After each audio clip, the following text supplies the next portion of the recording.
Hi guys! Magluto tayo ng tortang talong. Hi guys!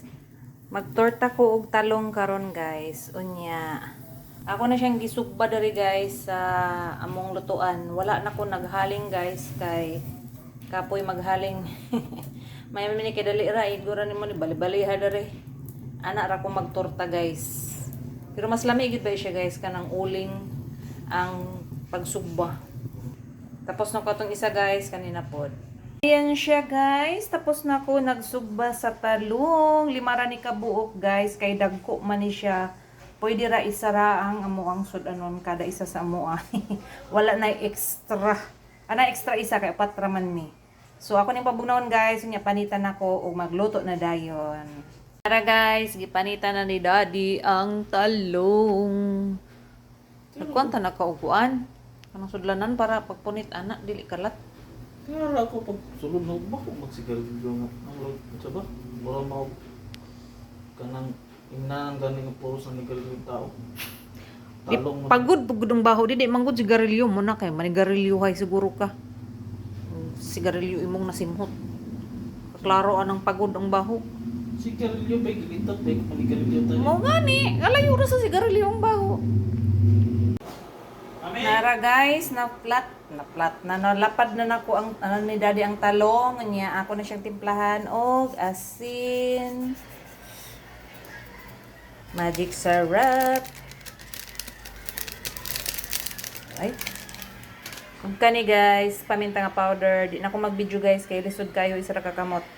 Nara guys, ako nang nabutangan og paminta nga powder. Ako nga naon guys para mo sunop dito sa ilalom. Yan. Tapos atong baliktaron guys para ang pikas na pud nga side ato na sa timplahan para sarap gid tanan oy. Yara, ato na sa siyang bodboron guys ug asin sim ra gihapon. Nagkuanto day ko guys duha ka itlog. Ato ning i-mix butangan nato og asin, magic syrup o paminta gyapon nga powder guys para timplado gihapon. So karon guys, magsugod na ta og luto. Ako nang gipainit ang kalaha. Bago ba ina ko ni siyang gipalit ganina guys dito sa Gaysa no. Naara guys oh, ang ebidensya. Nagpalit kog bagong kalaha guys kay murag kani akong daan oh, murag lain na gid siya. Itom-itom na tungod sa kadugay. So karon excited magluto kay bago ang kalaha. Magbutang na ta guys og oil kay dry na ang ating kalaha or frying pan.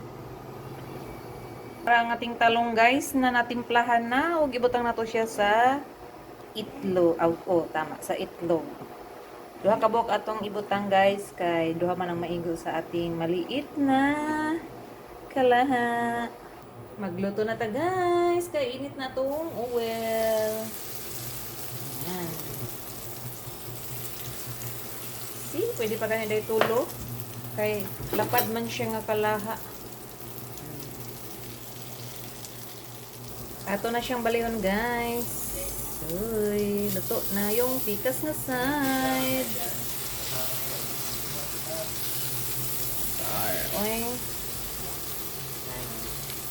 Na siya guys. Luto na ang ating tortang talong. So ako na siyang haunon. Kay para makaluto pa ko sa next nga talong. Nara guys. So okay na ni guys. Ato na ning haunon kay luto na siya. So ato nang palungon atong lutuan guys. Again, thanks for watching. Enjoy cooking, happy eating. Love, love.